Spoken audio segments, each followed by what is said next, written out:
Bonjour. Voici comment nous avons reproduit le GGN. Ce projet a été fait en collaboration avec Alfred Jacques, Viateur Gagnon, Étienne Naos et Pierre Corbeil. Voici donc une brève description.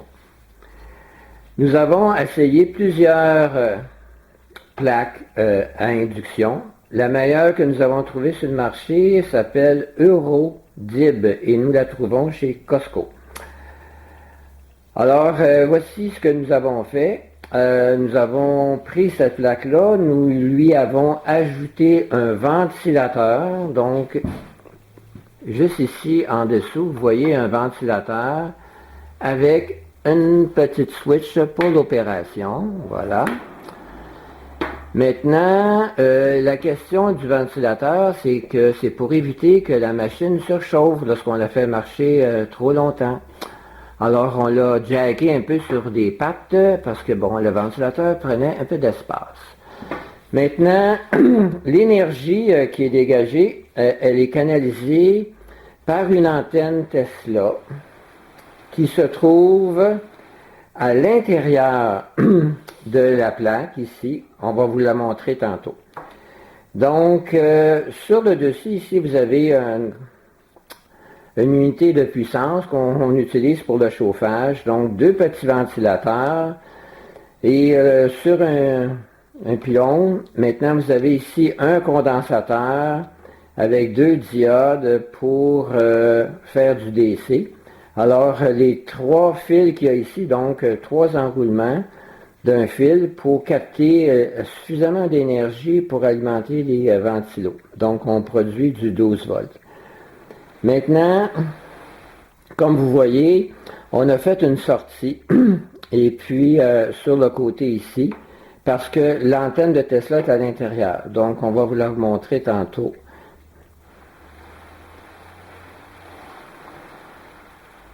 Sur le devant, on a ici 1, 2, 3, 4, 5, 6, multiplié par 2, donc 12 lumières de 250 watts qui sont en bloc de 3 et puis les blocs de 3 sont en série et les 4 blocs sont en parallèle.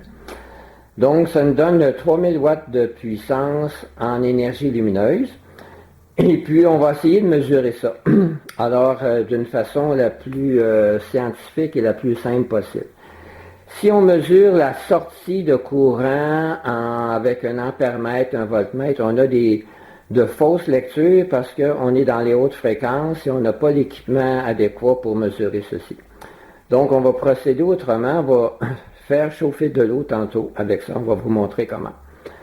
Donc on a ici sur le côté une deuxième sortie qu'on a ici pour prendre le courant qui vient directement des MOSFET. Donc, on a dans la position IN à l'intérieur ici.